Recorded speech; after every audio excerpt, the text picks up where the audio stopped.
Bubble is a new Judd Apatow movie on Netflix. And I think Judd Apatow intentionally made a bad movie. Let's talk about why.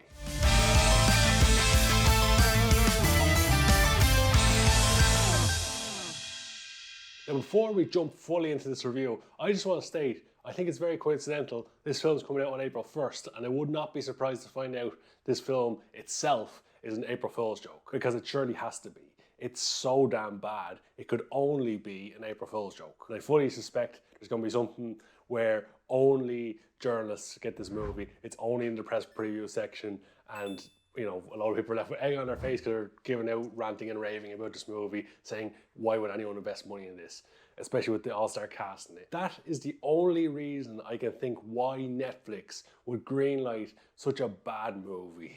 Now, The Bubble is a star-studded affair. It's got the likes of David Duchovny, Karen Gillan, Fred Armisen, Pedro Pascal, Kate McKinnon, so many stars in there. It's even got cameos from the likes of John Cena and John Lithgow and Daisy Ridley. It's a one hell of a cast on paper. The movie is about the making of a movie during the global pandemic. In fact, the making of the 6th film in a franchise called Cliff Beasts, which in this fictional world is this blockbuster series of movies. It's a movie that had potential to have a lot of fun, but it's one where you either have to go all in on the over-the-top wackiness or do the more serious approach. You can't half-arse it, and that's kind of what this movie does throughout. So at the beginning of the movie, it's an interesting concept. The characters have to go into quarantine, and there's a little montage put together to that. Then the characters all meet each other. And of course, they all have history before, because this is the 6th movie in their franchise. Karen Gillan is very much the focal point. She's the main character for the most part, at least at the beginning. And her whole thing is that she wasn't part of the 5th movie, so all the other characters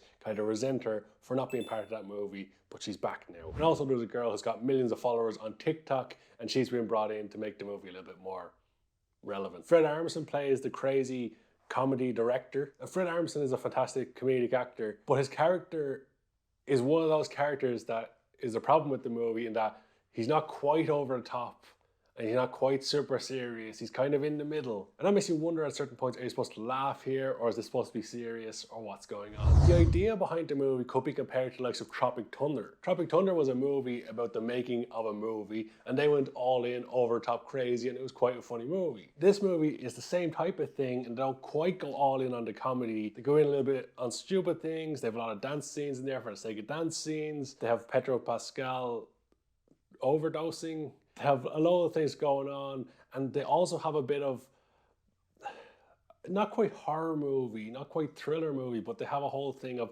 the actors aren't allowed to leave because they're locked in because of their contracts, and if they leave the set, they're going to lose loads of money, or the studios won't hire them again, so they're being forced to stay in quarantine away from all their loved ones to make this movie. And they're also being told they're immediately going to start making Cliff Beats 7, so they have to stay further.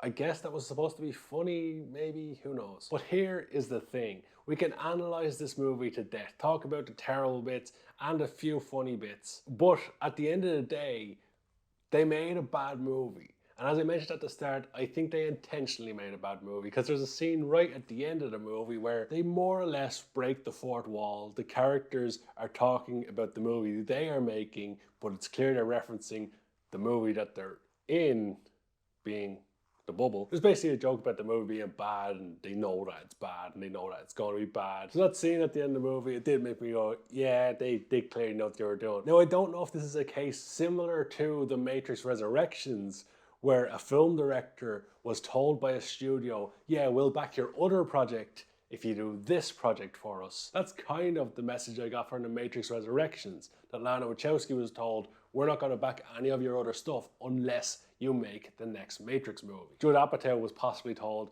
by Netflix or some other studio, make this movie and we'll back whatever else you want to make. Because he seems to have phoned it in here. And there's scenes within the movie where the director of the movies and the producer of the movie are talking to the heads in the studio, and they're basically saying, just get it done. But overall, the movie is a bit of a piss take. And for an audience member who, you know, isn't a filmmaker and has no interest in the politics behind movies, you're just in for a bad movie. The trailer makes it look like it's going to be a lot of fun, but when you actually sit down, it's a grueling 2-hour watch. But as I mentioned, I would not be surprised at all to find out this movie in its entirety was an April Fool's joke. It could be nothing more. So when it comes down to a rating for The Bubble on Netflix, a Judd Apatow movie, out of 10, I would give it a 1 out of 10.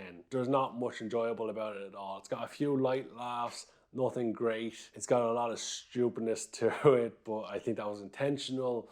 The story is boring throughout. The character's nothing to get invested in, and hopefully they won't bother making a sequel to it, because why the feck would they? Judd Apatow can do better. Judd Apatow has done better, and Judd Apatow will do better. And as I mentioned, I think he intentionally phoned it in on this one because he was forced to make this one in order to get something else greenlit. But maybe I'm wrong on that. Who knows?